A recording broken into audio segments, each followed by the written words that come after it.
Gusto mo ba na matatamaan siya ngayon mismo pagkatapos mong gawin ang ritual na ito? Yung sobra siyang mababalisa sa kakaisip sa'yo. Lalong-lalo na ikaw ay binaliwala na ng partner mo. Kaya ngayon may ituturo ako sa inyo na napaka-epektibong ritual upang maalala kanya at sobrang mababalisa siya sa kakaisip sa'yo. Basta dapat 100% ang paniniwala mo sa mga ganitong pamamaraan. Pwede mo ito gawin sa kahit na anong araw o oras na gusto mo. Ang gagawin mo lamang ay kumuha ka ng kahit na anong kulay na panulat at isulat sa palad mo ang kanyang tunay na pangalan at apelido ng isang beses.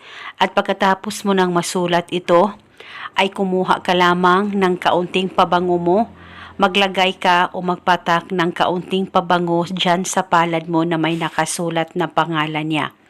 At pagkatapos mo nang malagyan ito ng pabango, ay ilapit ang palad mo sa baba mo. Pakaisipin mo siya, mag-focus at mag-concentrate ka at ibulong mo ang mga salitang ito.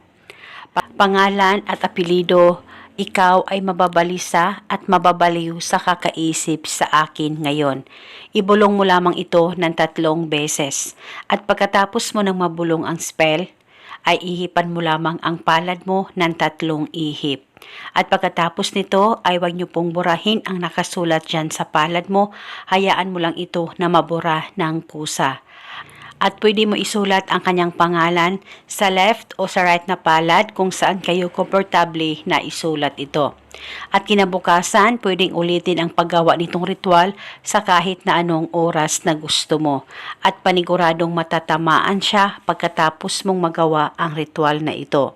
At depende po sa inyo kung hanggang kailan nyo po gustong gawin ang ritual na ito ay wala pong problema.